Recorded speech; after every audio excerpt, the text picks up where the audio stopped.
Olá, sejam muito bem-vindos e bem-vindas a mais um IBESG Talks. Eu sou o Rafael Ávila, CEO do Sustentabilidade Agora e apresentador desse grande programa que a gente tem hoje. Eu estou aqui com o Lúcio Vicente, do Instituto Acatu, e a gente vai trocar muita ideia sobre consumo consciente. Eu vou deixar ele falar um pouquinho mais sobre o Instituto Acatu.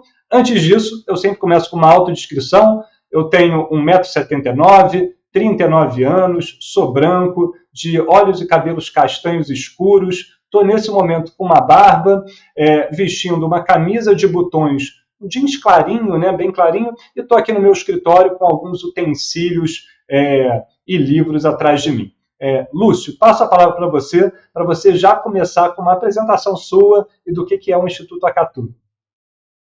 Obrigado, Rafael. Obrigado pelo convite. Prazer estar aqui, poder falar com a sua audiência também. Me autodescrevendo, me identifico como homem branco, eu tenho cabelos e barba grisalhos, a faixa de 46 anos, eu tenho 1,81 m, estou usando uma camisa polo bem clarinha, o meu óculos tradicional preto de grau, um fone de ouvido gigante, né, mas é o que funciona bem para mim, e eu estou aqui no escritório do Acatu, onde tem também algumas decorações aqui nossas.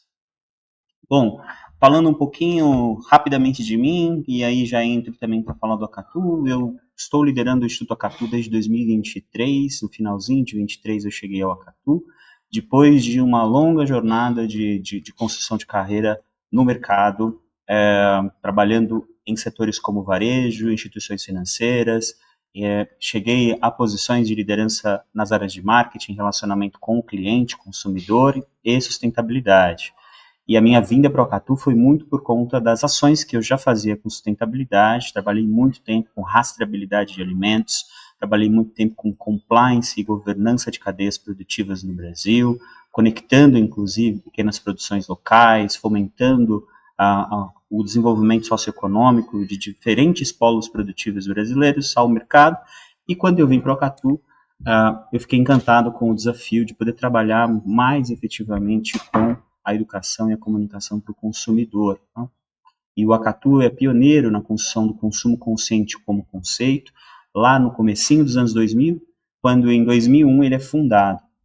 Sempre gosto de contar a curiosidade de que o Acatu foi fundado praticamente pelos mesmos fundadores do Instituto Ethos. Então, quando a gente olha a construção do Instituto Ethos, praticamente o Acatu surgiu 2 anos depois, e é muito ligado a essa questão de trazer para o consumidor todo o trabalho que é feito pelas empresas, pelos governos em relação às questões de sustentabilidade.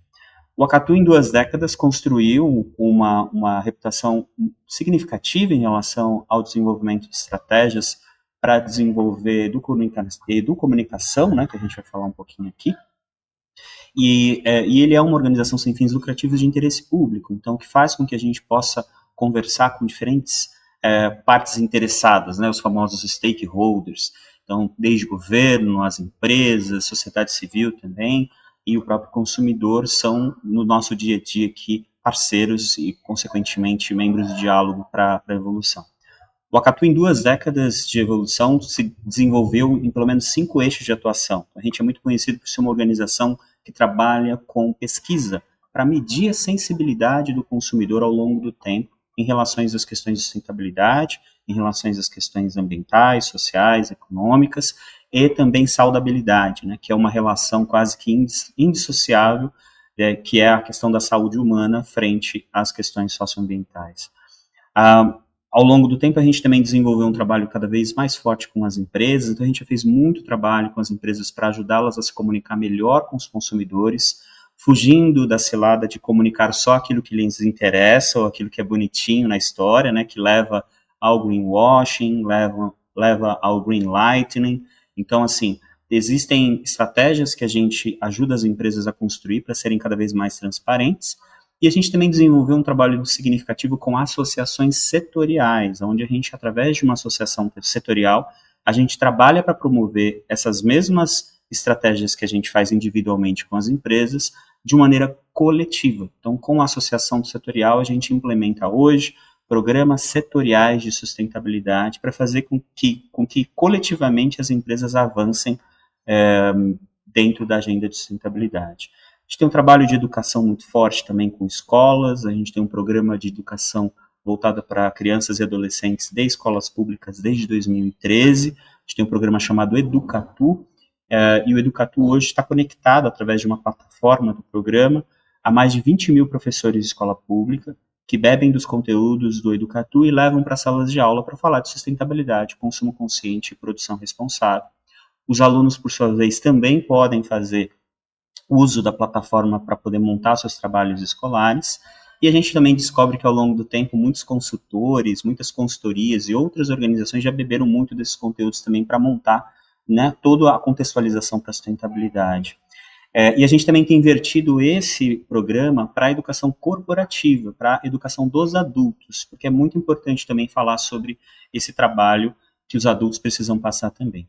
E aí, só para fechar essa parte, a gente também tem um trabalho forte com governos, a gente não é uma clássica organização de advocacy, mas nós somos costumeiramente chamados para poder falar sobre questões regulatórias no âmbito da sustentabilidade, materialmente falando, a reforma tributária que foi discussão nos últimos anos, o Acatu participou de uma das fases, né, para redução de carga tributária para produtos com atributos de sustentabilidade. E para fechar esse ciclo, falando um pouco dos eixos, o último eixo que a gente costuma dizer que nós somos uma organização que trabalha para a formação de vozes para a sustentabilidade.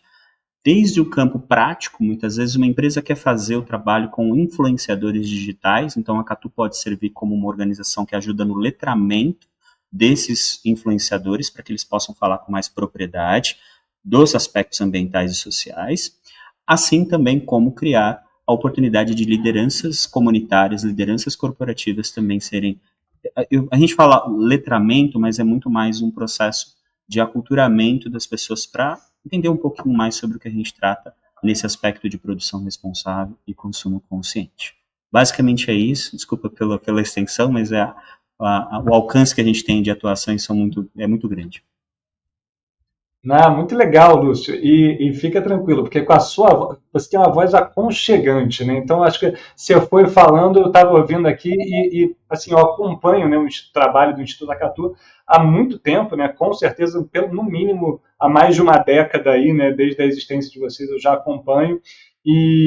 Nossa, é um trabalho muito legal, né? Eu sempre tive muito, principalmente assim no começo da minha jornada, eu lembro que estava começando minha primeira faculdade de turismo, né? E eu já acompanhava o que vocês estavam fazendo, então isso era lá para 2005, 2006, e eu lembro que uma coisa que eu sempre achei sensacional do trabalho de vocês era a forma didática de vocês trazerem o olhar do consumo consciente, né? Então, poxa, se você faz isso aqui, isso significa, na verdade, que você está colocando assim, você chama a torneira aberta, né? São tantos litros, mas tantos litros significa tal coisa. Porque eu acho que isso traz, né? E eu acho que tem a ver com a educomunicação que você falou, né? Que traz um olhar mais educativo mesmo, da gente entender que não é só litro de água, né? Isso tem um significado, e esse significado é super importante.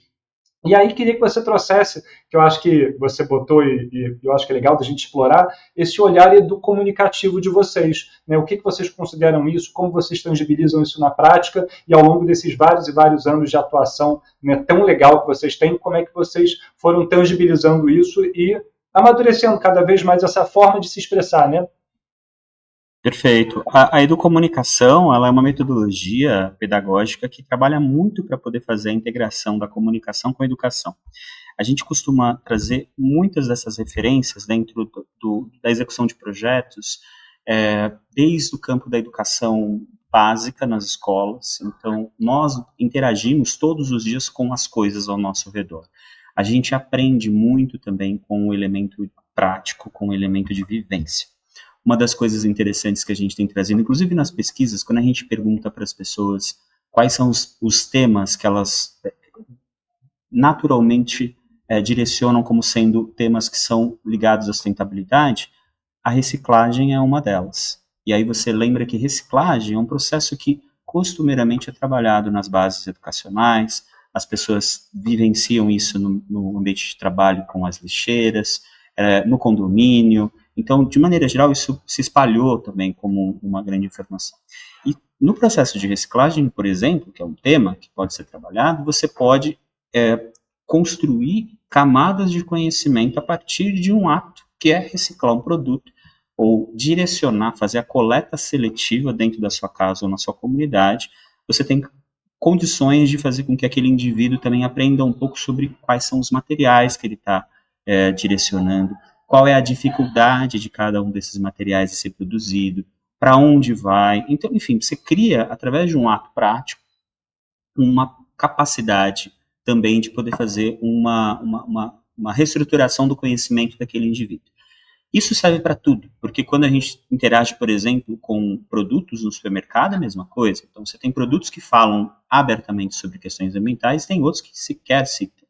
Então, esse processo metodológico, pedagógico, ele está muito ligado a fazer com que a instrumentação prática, toda a vivência prática, e principalmente através da comunicação, você passe também por um processo de aproveitamento, de desenvolvimento daquele indivíduo. Então, todo ato de escolha, todo ato, uma atitude do dia a dia, leva a gente a uma amplitude e possibilidade de abordar aquele indivíduo para poder se aprofundar ainda mais sobre temas que são, às vezes, até mais críticos, difíceis, né? Como é que você fala, por exemplo, uma criança sobre questões de emissões de carbono, né? Então, a emissão de carbono, ela pode ser trazida como uma das derivadas daquilo que a gente tem no processo de reciclagem, porque se aquele produto ele for aterrado, jogado no meio ambiente, ele vai gerar todo um impacto que pode gerar, consequentemente, gases de emissões e levar, obviamente, ao aquecimento global. Então, você sai do micro para o macro e faz com que o indivíduo possa experienciar cada uma dessas camadas de conhecimento no tempo dele, que eu acho que é super importante. A gente está falando aqui também da acessibilidade de conhecimento, porque nem todo mundo sai do mesmo ponto de privilégio.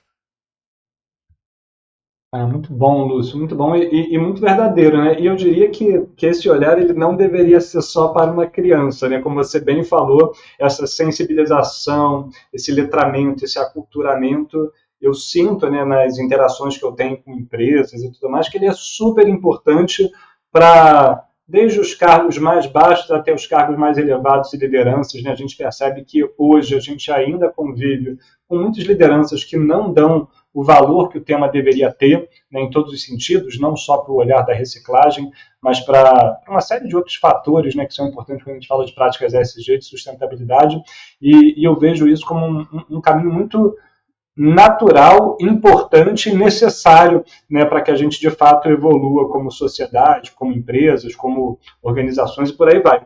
E aí uma curiosidade que me veio, Lúcio, é dos resultados, né, que vocês têm. Imagino que vocês tenham indicadores, né, com uma história tão vasta, tão legal. Imagino que vocês acompanhem. Quais são os indicadores mais relevantes? O que vocês sentiram, né, de resultado, de impacto que vocês geraram ao longo desses 20 anos? E, enfim, se quiser trazer um recorte, obviamente, mais próximo da nossa realidade atual, também vai ser muito legal entender em que momento vocês estão assim desse impacto gerado. Legal. Acho que a gente tem, dentro de todos aqueles exemplos que eu dei, uma diversidade de impactos que a gente gerou, né? No campo da comunicação, que é trabalhar a sociedade para a visibilidade das nossas ações, ligadas a essa reflexão contínua, a gente atingiu, por exemplo, marca de 140 milhões de espectadores com ações e campanhas que a gente tem feito ao longo do tempo. Isso é emblemático, inclusive levou algumas campanhas nossas, levaram inclusive prêmios em Cannes por uma questão do impacto, né, daquilo que pode ser causado. Inclusive no YouTube do Acatu tem muitas dessas campanhas, as pessoas podem acessar ali algumas das que foram inclusive para mídia aberta, né, para as emissoras de TV. Ao longo do tempo também, a gente foi acumulando algumas ações importantes. Por exemplo, a gente tem mais de 25 pesquisas desenvolvidas ao longo desse tempo, que nos trouxeram também indicadores de evolução. Então, quando a gente fala, por exemplo, da medição da sustentabilidade há 6 anos atrás, para alguns aspectos, a gente também tem uma grande movimentação das pessoas, e as questões geracionais também estão inclusas nisso, porque automaticamente outras gerações vão entrando no vagão e, consequentemente, fazendo também essa influência. A gente teve, ao longo desse processo também, eu comentei um pouco, né, da questão do alcance. A gente está conectado hoje a mais de 9 mil escolas no Brasil, e aí acompanhando, inclusive, mais de 700 mil alunos dentro desse processo evolutivo, né? A plataforma está conectada hoje a 700 mil alunos. E quando a gente fala também sobre algumas ações ligadas principalmente ao reconhecimento que a gente tem dentro e fora, o Acatu ao longo do tempo também teve muitas desse reconhecimento pelo papel que exerce. Falando na prática em relação à influência de produtos e serviços, a gente desenvolveu também, há 8 anos atrás, um programa, não sozinho, né, a gente está ligado também a um processo fora com a divisão da ONU. A gente tem um trabalho já há 8 anos com o PNUMA, né, o Programa das Nações Unidas para o Meio Ambiente, onde a gente desenvolveu ali metodologias para poder fazer com que produtos ganhem mais visibilidade, mais transparência sobre os aspectos de impacto. E algumas empresas, ao longo do tempo, já implementaram isso, né? E a gente tem medido que são empresas que já figuram com uma outra percepção de valor para o consumidor em relação à sustentabilidade, né? Tem algumas empresas que a gente tem parceria, por exemplo, a própria IP de material de limpeza, né? Ela constituiu muito das ideias de sustentabilidade nessa vertente. E isso fez com que a gente pudesse ajudar na elaboração de uma melhor comunicação para o consumidor. Então, dentro do campo educacional, dentro do campo empresarial, e partindo agora para um terceiro exemplo, para fechar essa fala, que foi o do programa setorial.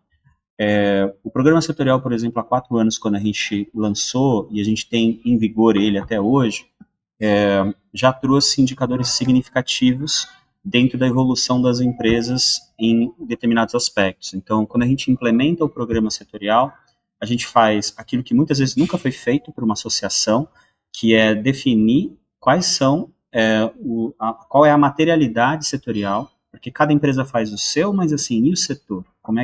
Quais são os temas materiais que precisam ser, né, foco, prioritários, enfim. E a partir desse mapeamento a gente define indicadores, e desses indicadores a gente cria um sistema de avaliação contínua, onde anualmente a gente acompanha a evolução dessas empresas. E aí, falando especificamente em impacto, o lado positivo é de que as associações acabaram, né, por ter o incremento de mais associados que se interessam para entrar e conhecer.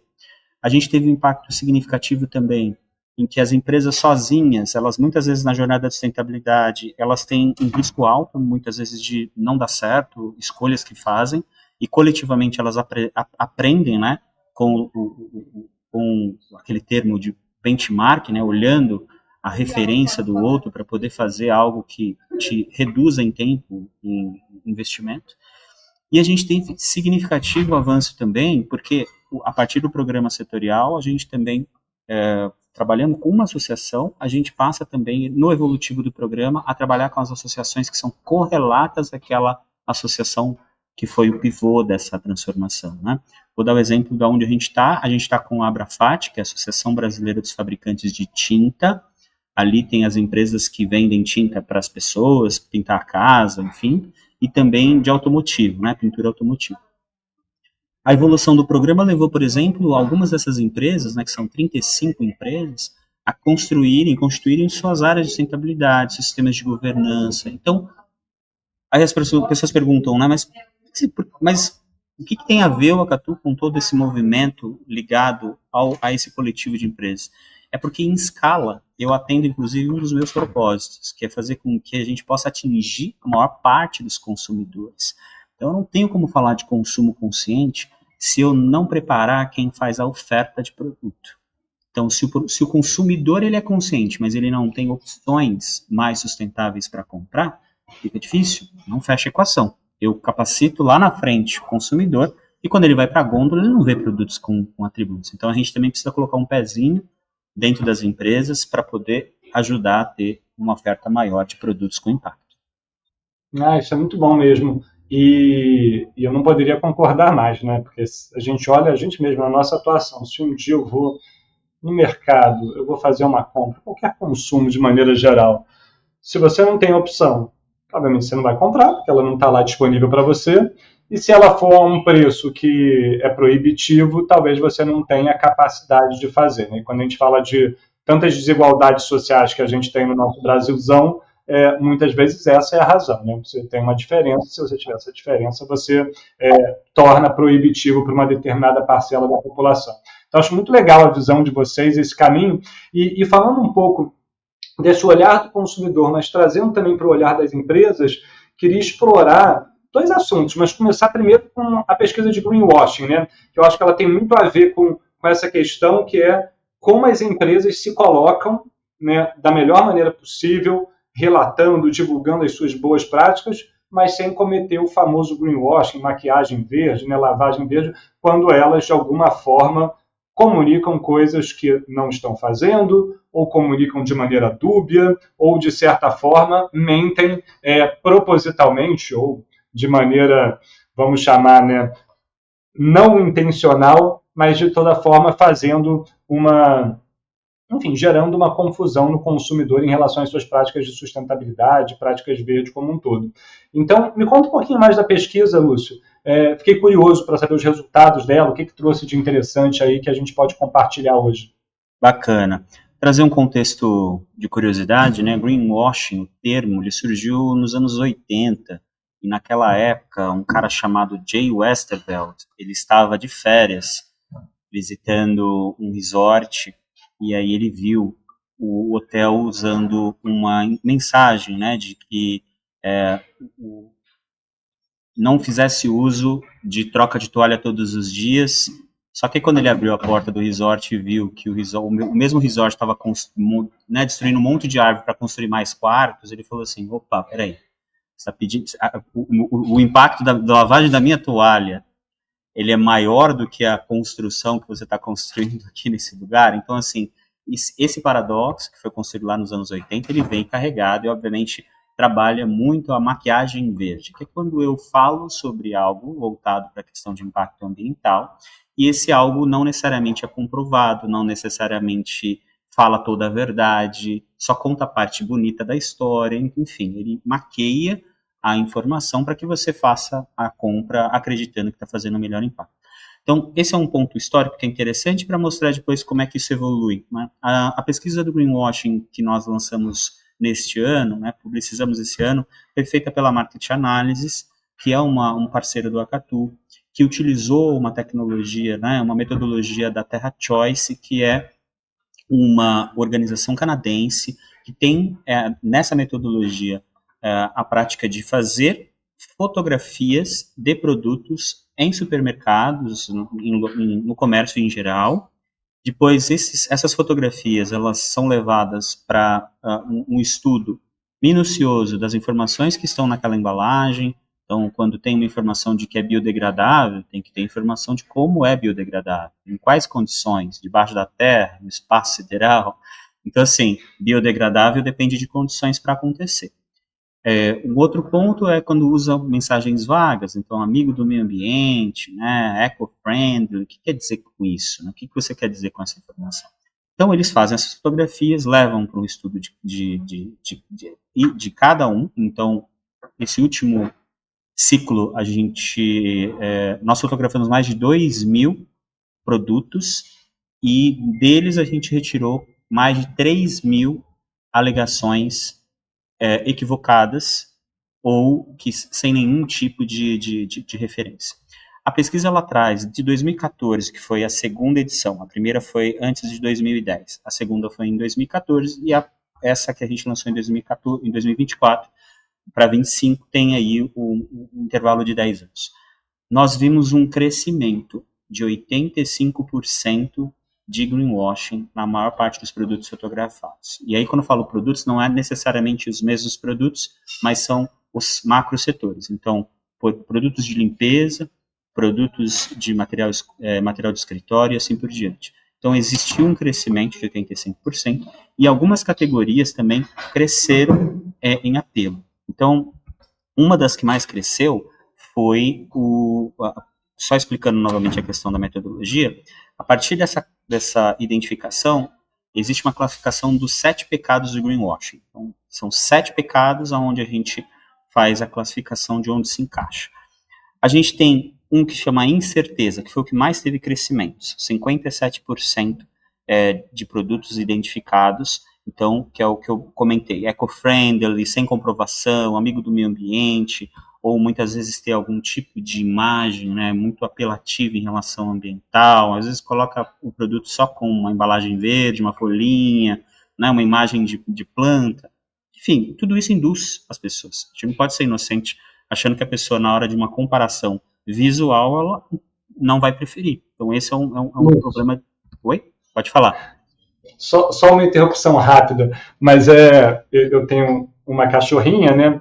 E aí outro dia eu fui lá na pet shop comprar o saquinho para coletar as fezes da cachorrinha na rua, né? E aí eu olhei exatamente isso. Eu estava com pressa, aí tinha a embalagem normal, mesma marca, tinha embalagem sustentável. Eu falei, poxa, tem que pegar aqui a sustentável, sei lá, R$ 10 mais cara que a outra. Eu falei, poxa, eu acho que deve valer a pena. Peguei, comprei, fui, trouxe em casa. Quando eu abri, aí eu fui procurar, por que é mais sustentável? Deixa eu olhar agora aqui que eu estou com calma, né? E não tinha uma única explicação.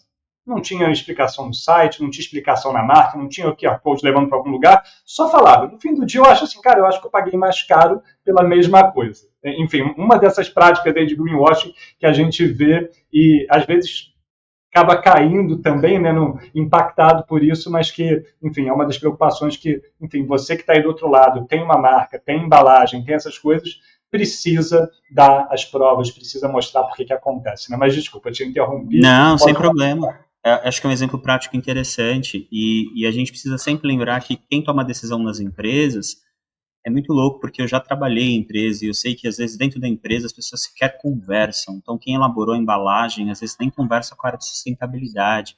A área de sustentabilidade, às vezes, ela é mais conceitual, institucional, do que pragmática no sentido de alterar sistemas de produção da própria empresa onde trabalha. Então, são coisas, são grandes lacunas que a gente tem dentro do sistema produtivo e que precisam ser resolvidas, né? Empresa que departamentaliza a sustentabilidade está fadada ao fracasso, porque isso já foi lá atrás uma possibilidade. Hoje, uma área comercial, marketing, agência que está sendo contratada, cara, precisa mergulhar na questão da sustentabilidade. Não dá mais para você trabalhar departamentalizado um tema que é transversal.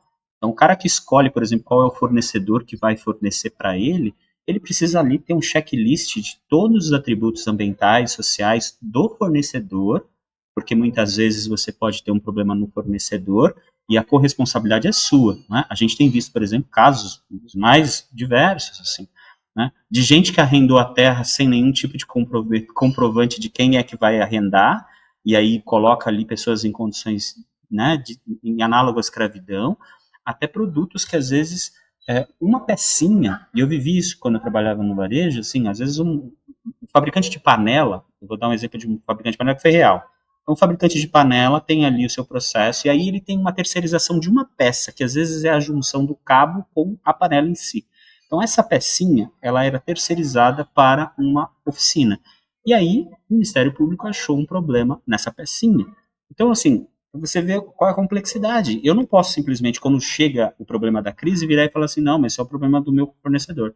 Então, o problema do seu fornecedor é seu problema. E aí é que está o grande ponto. Então, voltando na questão do exemplo que você deu, então a definição da embalagem, isso tem que estar claro para o consumidor. Ele precisa saber qual é a diferença do A para o B, porque ele está pagando mais caro e ele precisa ter a comprovação daquilo. E aí, só para trazer mais 2 exemplos dessa questão da pesquisa, a gente teve, então, 57%, né, de produtos com essa questão da incerteza, falta de prova. Então, quando a pessoa coloca ali, por exemplo, que não tem teste em animais, então você tem que ter a certificação, mas ao mesmo tempo tem que ter o site da organização que certificou, da auditoria que foi feita, a comprovação material daquilo, porque senão fica só apenas a sua fala de que não é testado em animais. E aí quando vão ver depois, então, mas é parcialmente não testado. Não, mas peraí, amigo, não é assim, né? Você não pode colocar que não é testado em animais e aí parcialmente não testado. Então isso está enganando o consumidor. Enfim, e certificações também é um grande tabu, né? Porque não adianta você colocar o selinho ali sem explicar para o consumidor o que é aquilo, o que está envolvido em outras vertentes. E aí a questão, para fechar esse ciclo, porque são 7, eu não vou passar por todas, mas essas 3 são importantes, é o critério da irrelevância, né? 16% dos produtos ainda usam mensagens que nem deveriam existir, por exemplo, porque já foram banidas, regulatoriamente banidas, já existe lei que proíbe. Então, por exemplo, um produto que está lá que não usa CFC, cloro, flúor, carbono, que é um gás que já foi banido, não é mais permitido. E aí a empresa se vale disso, não, aqui não tem CFC. Mas, meu amigo, isso é regra para todo mundo. Então, não precisa, isso é irrelevante sobre o princípio de comunicação. Então, esses são alguns dos exemplos do que a gente identificou como crescimento. E aí a gente tem, e está aberto, né, para a sua audiência, assim, a pesquisa está no site do Acatu gratuita, dá para baixar, dá para ler, é um material extenso, tem 70 e poucas páginas, e dá para aprender bastante olhando esse crescimento, tá? Não, Lúcio, eu recomendo demais quem está aqui, entra lá, baixa. Eu cheguei a criar um conteúdo, tem bastante tempo, deve ter mais de ano, mas eu crio conteúdo cotidianamente sobre sustentabilidade no LinkedIn.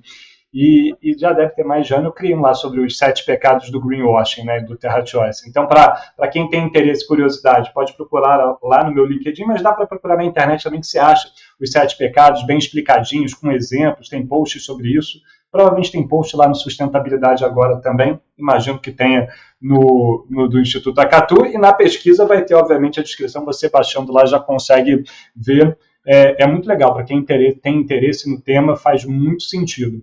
E continuando com o olhar das empresas, Lúcio, mas também trazendo para o olhar governamental agora, um dos assuntos que eu queria explorar com você é a COP30, que, enfim, está aí batendo a porta, né, vai acontecer em novembro.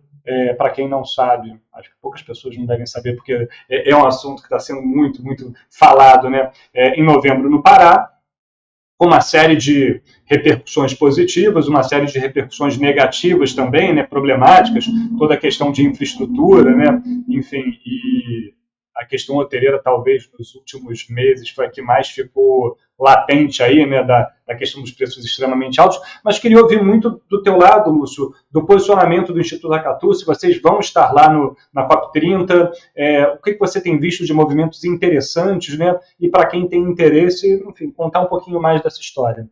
Legal. Eu acho que vale também trazer um ponto histórico, né, a conferência das partes, a famosa COP, ela foi impulsionada, a existência das COPs foi impulsionada lá atrás na nossa querida Eco 92, né? Então, eu gosto de trazer esse contexto porque mostra que o Brasil é um grande potencializador. Os países, quando vêm para cá, eles têm um ambiente de estímulo muito diferente, por vários aspectos. A gente concentra uma cultura de povo diferente, a gente tem uma amplitude, né, de biomas, regionalidades, que é incrível, uma diversidade sociocultural absurda, né? Sem contar todos os aspectos de belezas naturais que a gente tem, enfim, nós somos diferentes. E eu acho que isso é um elemento que todo brasileiro precisa, né, internalizar. Nós somos um país diferente. As pessoas nos veem como um país extremamente importante, inclusive para direcionar isso. E essa questão da Eco 92, que 3 anos depois foi a primeira Copa em Berlim, mostra um pouco qual é a força que tem as mobilizações nascidas aqui dentro do nosso território. A COP30 não é diferente. Inclusive, eu gosto muito de números fechados, né? 30. A gente chegou em 30 COPs e caiu exatamente no Brasil. E acho que também é uma oportunidade para a gente rever como essa mobilização, apesar de todos os problemas que a gente tem visto, porque não é simples fazer uma COP, não seria mais fácil fazer essa COP no Rio, não seria mais fácil fazer essa COP em São Paulo, você teria adaptações, mas é um evento que, de alguma forma, movimenta, né, o local onde ele vai ser implementado. Acho que tem um simbolismo muito grande, e já foi dito por várias pessoas. Fala-se tanto da Amazônia no mundo inteiro, que Amazônia, então faça-se uma COP na Amazônia. E aí vê, inclusive, a realidade, né? Porque a Amazônia não é pegar um trem, um ônibus e chegar na Amazônia. Assim, as dimensões amazônicas, elas são impressionantes. Assim. Quem já teve a evidência de ir para lá, visitar, quem mora lá, sabe o tamanho disso. Falando no aspecto de importância, primeiro que eu acho que a gente está trabalhando como Brasil numa agenda bastante positiva, no aspecto de que a gente tem muita história para contar. Então, quando a gente olha a vocação e o talento brasileiro de produção agrícola é muito grande. Eu acho que isso é um ponto importante. Nós temos um dos maiores territórios de produção, de possível produção, apesar das mudanças climáticas estarem mudando isso. Historicamente, nós somos uma região extremamente rica nesse sentido. Existe uma discussão muito grande, porque quando a gente olha o aspecto de concentração de biodiversidade global, a gente está falando de mais de 20% da biodiversidade global está no Brasil, nos diferentes biomas, então é muita coisa. Então a gente tem muito currículo para poder falar disso.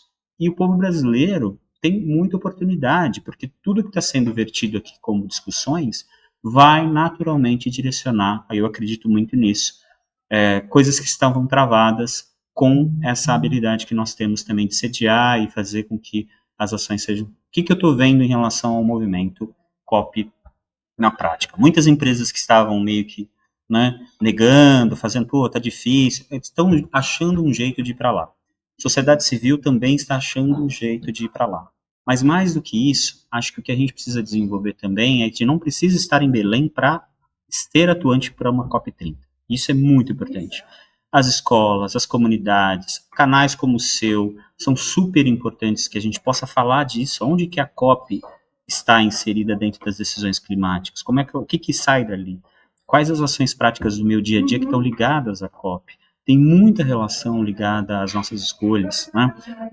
O consumidor que a gente tem tratado durante muito tempo, a gente fala muito que as escolhas individuais patrocinam histórias.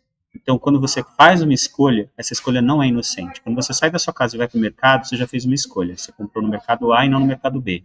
Aquele mercado A, ele tem compromisso com questões ambientais e sociais? Não. Então, você não está devidamente contribuindo para uma escolha mais sustentável, ou com melhor impacto. Mas o meu critério, como é que eu tenho informação? Um processo evolutivo. Então, COP, de maneira geral, ela está sendo promissora para nós, para que a gente possa falar sobre todo o potencial que a gente tem. E eu gosto muito de trazer algumas referências, que, por exemplo, quando você olha a matriz energética brasileira, ela é uma das mais limpas do mundo, né? A nossa fonte de energia é constituída de hidrelétricas, né? E diferente do norte global, da Europa principalmente, que é regida por termoelétricas. Ainda tem muito combustível, muita termoelétrica, né, utilizando queima fóssil para poder obter energia. E uma das coisas que eu acho muito interessante é que quando a gente olha um produto industrializado no Brasil, ele tem, em média, 70% de menor impacto de emissões por conta da nossa base energética. Isso é só uma referência de coisas que a gente pode contar dentro do que é o currículo do Brasil em relação a isso. Então a gente tem história, a gente tem um povo extremamente diverso. A gente tem esse ímpeto, né, de historicamente ser o lugar talvez mais neutro dentro dessas discussões e ainda sendo realizada dentro de um ambiente extremamente emblemático que é a Amazônia. Então, vejo muito potencial, mas a gente precisa acreditar de que a gente tem. A gente tem que olhar, inclusive, a constituição histórica do que é a COP, entendendo o quanto que a gente está também à frente de muitas coisas. O brasileiro, às vezes, tem essa visão de que, mas está ruim, tá... Não. A questão, por exemplo, que você falou de hotel, em Glasgow, teve o mesmo problema de hotel. O mesmo problema. Né? Quando você vai para Baku, o mesmo problema. Problemas de hotel tem em todo lugar. É que muitas vezes a pessoa quer se hospedar num hotel de frente para a convenção. Isso não tem nenhum lugar do mundo. Entende? Né? Então, acho que tem também vários legados, que é o que a gente tem que trabalhar para a COP. Então, a COP vai acontecer e depois. Então, acho que tem aqui também esse questionamento de que a gente não possa fazer uso apenas de um evento, até porque esse evento está ligado a discussões dos países em relação a metas climáticas. Mas a sociedade, ela precisa também reagir a isso de uma forma proativa, entendendo o que está sendo discutido, questionando quando necessário, e mais ainda, a gente entra após uma COP num ano de eleições. Então, as nossas escolhas eleitorais do ano que vem precisam também refletir sobre os aspectos de impacto ambiental e social, porque isso é fundamental, né? Essa é uma escolha que cada um faz, mas é importante refletir sobre esse comprometimento do Brasil e principalmente do papel dele dentro dessa esfera climática mundial. Sem dúvida, Lúcio. E eu acho que nessa lógica, né, das escolhas, eu acho que há bastante tempo eu tento trazer isso para mim, obviamente que somos todos falhos em algum nível, né, mas eu falo muito sobre as nossas escolhas de consumo, né. Você fala, cara, mas eu não posso fazer nada, eu sou só uma pessoa. Se só 220 milhões de pessoas estivessem fazendo escolhas melhores, eu tenho certeza que isso estaria impactando muito mais empresas, né? Obviamente, eu gosto de falar disso sempre no contexto que a gente vive. Existem pessoas que têm mais facilidade para fazer escolhas, tem pessoas que não têm, então a gente não pode ser leviano também e achar que todo mundo consegue fazer todas as escolhas do mundo, mas eu gosto muito desse olhar que a gente tem para o consumo. Para o nosso consumo é isso, é o mercado, é a roupa que a gente compra. A roupa que você está comprando, ela é de uma marca que tem boas práticas, que ela faz parte das associações setoriais que olham para a cadeia de fornecimento de uma maneira melhor, que não tem trabalho análogo à escravidão, ou algum problema trabalhista na sua linha de produção, né, que vai, no caso do mercado de moda, né, vai até a plantação do algodão. Como é que isso acontece? Né? Então, é difícil, eu acho que nem todo mundo para pensar, mas eu acho que esse trabalho que vocês fazem de provocar, de levar esse olhar para a conscientização é muito legal e muito necessário. E falando só da COP, né, para quem está aqui, muita gente não vai conseguir estar lá na COP, né? Mas eu concordo muito com o Lúcio. A gente tem eventos paralelos acontecendo. Durante a COP vai ter muito evento acontecendo na região, mas fora dela também, eventos online. Então, assim, dá para ficar antenado e se preocupar. E só para trazer um ponto que é como eu penso, né? Eu vejo muito na COP aqui no Brasil, talvez como o ponto mais importante que você trouxe, Lúcio. Qual o legado que ela deixa para a gente, né? Porque o evento ele é pontual, ele demora ali os dias do evento, 10, 12, 15 dias, acabou o evento, acabou a estrutura toda, anterior, depois, o que ficou para a população local, o que ficou para a gente que trabalha com sustentabilidade e principalmente para as empresas que talvez não olhassem tanto e estão trazendo. E para fazer um gancho, Lúcio, que eu acho que é super legal, e você falou, né, que uma das linhas que vocês têm é justamente trabalhar a sustentabilidade nas empresas. Como é que você tem visto essa evolução acontecer? Principalmente, não sei se você vai conseguir fazer esse recorte, mas eu imagino que sim, Lúcio, mas é que assim, empresas grandes de maneira geral, seja por compliance, regulação, né, empresas de capital aberto, a gente tem resolução 93 da CVM que obriga a atender IFRS, uma série de superdiretrizes e tal. Eu queria um olhar seu, se possível, até talvez por conta desse olhar dos grupos setoriais, né, de como você vê a evolução da sustentabilidade para médias empresas, pequenas empresas, né? Como é que você tem sentido isso dentro do trabalho de vocês e até mesmo a tua opinião como um todo para esse assunto, que é um que me interessa para caramba, né? Quando a gente sai das empresas que têm muito dinheiro e podem fazer um monte de coisas, para as que talvez não tenham tanto essa possibilidade, mas como é que elas estão olhando, porque ainda assim é possível fazer coisas, né, dentro da realidade delas. Perfeito. Eu gosto muito de fazer essa reflexão sobre a evolução das empresas, independente do tamanho delas. Qualquer empresa, das grandes às pequenas, eu gosto muito de um termo que uma vez eu ouvi do Fábio Barbosa, que atualmente é presidente da Natura, e ele fala da teoria dos 3 Cs, né? Conivência, convicção, constrangimento. Então, as empresas, elas atuam, empresas normalmente escolhem um desses Cs. Por convicção, porque eu acredito, então eu faço independente se os meus concorrentes estão fazendo, e é aqui que está o grande oceano azul, onde são poucas as empresas que navegam, então são poucas as empresas que têm essa postura, e porque ela às vezes depende de uma visão de longo prazo, e não de curto prazo, não de manutenção de posições, que daria aqui um outro talk só para a gente falar sobre isso. Postura de liderança dirige diretamente essa questão da tomada de decisão das empresas. Então, lideranças, porque as empresas são só CNPJs que agrupam um monte de CPFs. Então, a gente precisa entender que também são escolhas individuais internamente que levam as empresas a terem as posturas que elas têm. Então, convicção é uma delas. Conveniência tá todo mundo fazendo, vou fazer também, não necessariamente com o mesmo aprofundamento. Então, eu entro no barco, vou junto com todo mundo, estou ali por conivência. E por e por constrangimento, que é quando você é pego em alguma crise reputacional. Então, aconteceu, putz, mas caiu aqui, o raio caiu comigo. Então, infelizmente, é assim, cai. Escolhe um, cai, e aí você é o vilão de tudo. E aí as demais vão usar os mesmos 3 Cs também, ou elas vão por... Então, enfim, é muito cíclico isso, mas, de maneira geral, define um pouco isso. Quando a gente olha para a evolução do que teve sustentabilidade nos últimos tempos, nas empresas, a gente está ligando diretamente com aquelas 3 letrinhas do ESG, que nasceram ali em 2004 num relatório da ONU, né, Who Cares Wins, mas que depois foi lá à frente, em 2019 para 2020, quando a BlackRock, que é a maior empresa de ativos, né, de ativos de investimento do mundo, ela faz ali, através do Larry Fink, a sua primeira carta falando do ESG, que as empresas deveriam. Então, a partir daquele movimento, as grandes empresas que estão listadas, elas passaram a ser obrigadas a dar satisfação para os seus investidores por conta daquele movimento. Ao longo do tempo, o que tem acontecido é que tem muita gente que entrando de paraquedas nisso, né? O greenwashing que a gente comentou agora é um pouco disso. Pô, tá todo mundo fazendo, vou fazer também.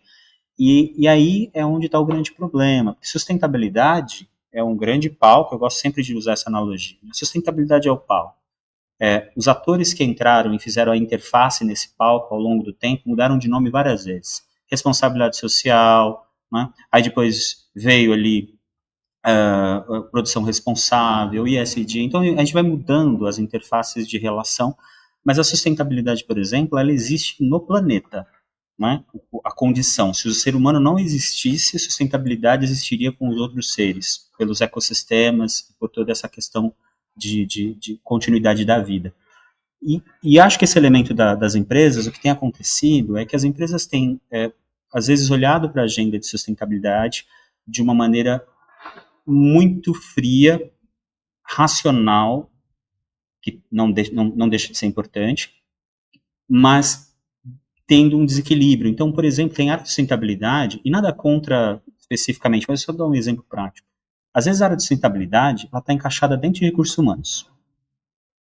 Para estar encaixada dentro de recursos humanos, você precisa ter uma sustentabilidade que fale com o comercial, que tenha entrância no comercial, entrância nas áreas de compliance. Então, se você fica ali numa caixinha dentro de uma área que às vezes tem uma limitação de atuação, você está limitando a visão e a atuação estratégica da sustentabilidade. Então, o que eu tenho visto também é muita gente ingressando na sustentabilidade, nessa vertente de poder entrar nesse mundo, ter um departamento, ter alguém cuidando do assunto.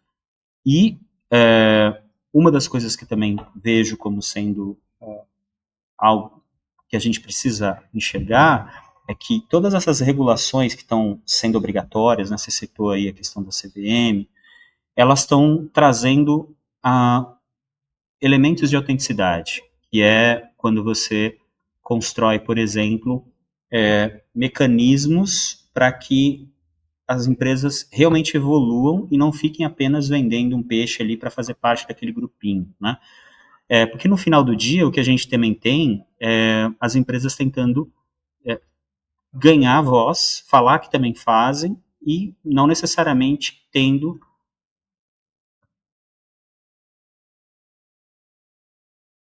Eu percebi, Lúcio, que a sua imagem ficou com uma cor diferente. Mas eu acho que, como o importante aqui é o que a gente está discutindo e debatendo, eu acho que a gente consegue conviver com ela sem problema nenhum, caso você não consiga corrigir.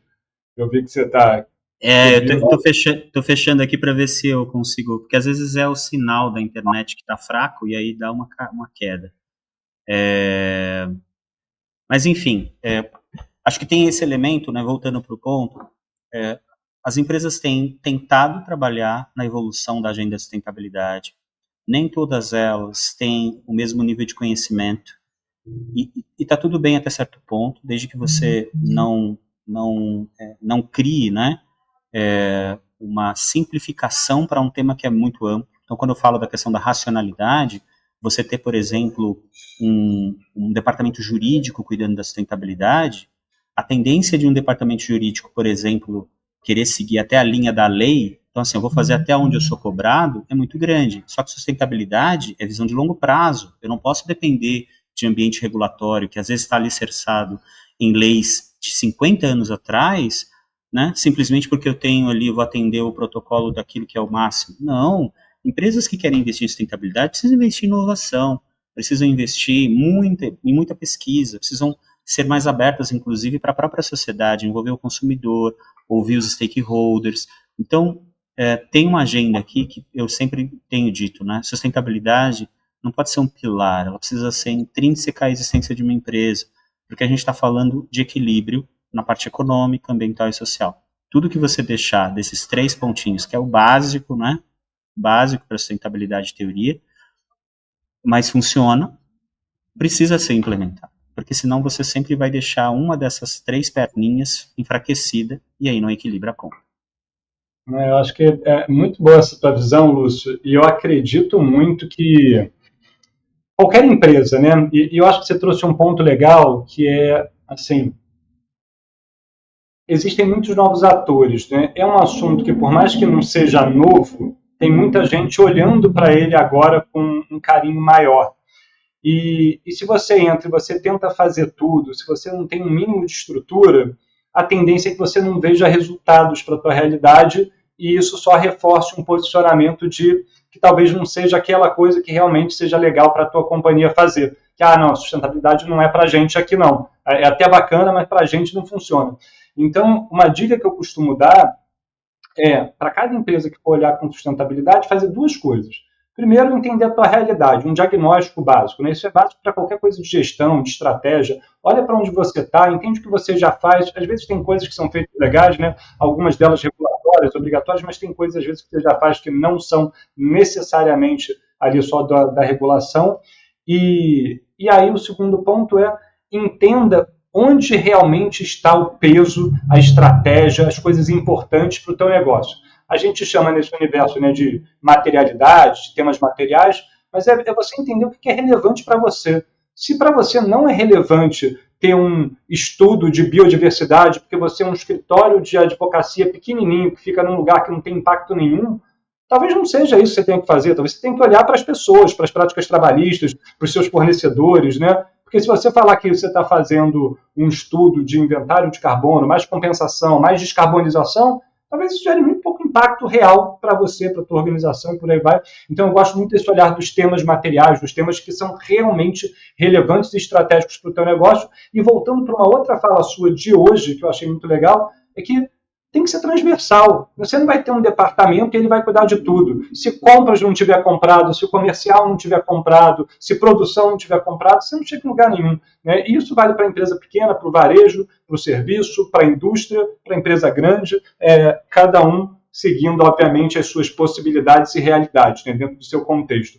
Então, eu acho isso muito legal. E uma dica baseada na sua fala, Lúcio, que eu acho bacana também, é que você estava falando, né, que hoje em dia você trouxe os 3 Cs da Natura, eu naturalmente me lembrei aqui da visão 2050 deles, que traz muito o olhar para além da sustentabilidade, que é um conceito que tem sido muito falado hoje em dia, que é o da regeneração. Né?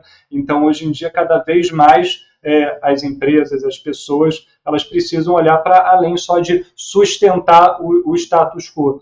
Ser sustentável é bacana, é importante e eu defendo muito, mas eu gosto muito também desse olhar da regeneração, de como a gente consegue entregar mais do que a gente está consumindo, né? Regenerar ao longo do processo. E acho que o trabalho que vocês fazem vai muito nesse sentido.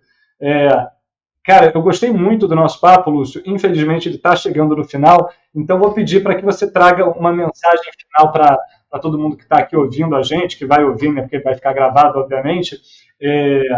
Enfim, conte um pouquinho dos próximos passos do Instituto, os seus próximos passos, o que a gente pode fazer, e dando já uma dica aqui, acompanhem, né, o Lúcio, o Instituto Acatu, nas redes sociais, LinkedIn, Instagram, no próprio site deles. Né? O site do Instituto Acatu é incrível, tem uma série de publicações, conteúdos muito legais, que se você se interessa pelo tema, ao entrar lá você naturalmente vai conseguir ter muito mais informação e fonte para se alimentar de conteúdos legais. Né? Mas passo a palavra para você, Lúcio.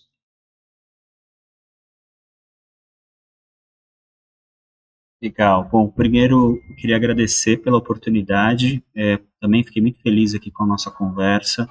É muito importante, né, que profissionais como você deem esse espaço para que outras pessoas possam falar. Então, parabéns pela iniciativa, pelo canal. Acho que trazendo só um contexto final e aí levando aqui também para as pessoas, é muito importante que a gente tenha senso crítico para tudo, tudo. A gente precisa ter senso crítico, a gente precisa, e quando a gente não sabe, ter a humildade de pesquisar, procurar, conversar. Quando a gente fala de consumo consciente, a gente está falando, por exemplo, de um elemento que você trouxe aqui também na sua fala, de que a gente precisa saber de qual é o ponto de referência que a gente está tendo. Então, o consumo consciente, ele tem como principal definição buscar o melhor impacto na escolha. Então, às vezes eu não consigo fazer a melhor escolha que eu poderia, mas eu posso fazer uma pouquinho melhor daquilo que eu já fazia. Então, isso já é um grande avanço. O outro ponto é de que todos nós somos de alguma forma influenciadores, né?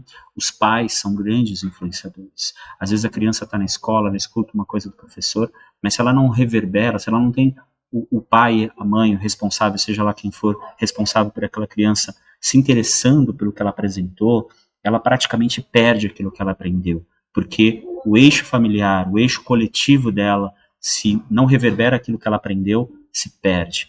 Aí, você não pode depender, às vezes, somente do ímpeto individual. Tem gente que, às vezes, mesmo com contextos difíceis, sobressai e faz sozinho, mas isso é exceção à regra. A maior parte das pessoas respondem coletivamente. Então, acho que esse é um ponto importante. Redes sociais não é uma terra para fazer qualquer coisa, é uma baita de um presente que a gente tem. Então, usar as nossas falas, palavras curtidas.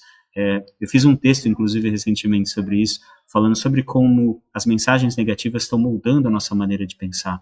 E às vezes, quando a gente olha a mídia e tal, é um exercício simples, isso ajuda você a ter outros tipos de resposta, né? Buscar boas notícias, porque para tudo que você tem de negativo, você tem 2, 3 soluções positivas acontecendo. Você só não tem visibilidade disso. Então, queria trazer essa mensagem positiva para a sua audiência, dizer que a gente está à disposição nos canais do Acatu, no Instagram, no LinkedIn, no YouTube tem bastante coisa também, e eu, pessoalmente, caso as pessoas tenham interesse, também sou bastante acessível, tento responder na medida do possível, mas tanto no LinkedIn, Lúcio Vicente, quanto no Instagram Lúcio Vicente BR, dá lá o meu Eu que perfil, podem agradeço, entrar em contato, Lúcio. vai ser um Muito prazer. sucesso aí na Obrigado, viu? jornada. Eu já acompanho há bastante tempo.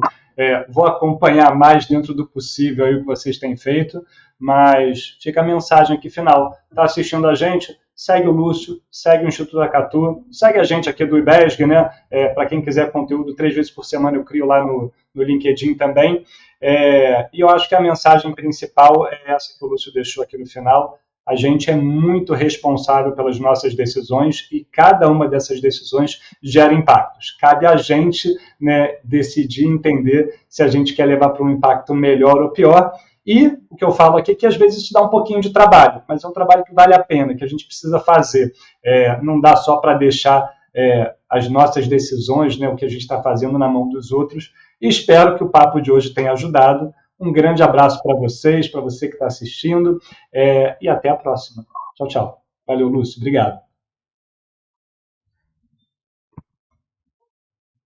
Obrigado.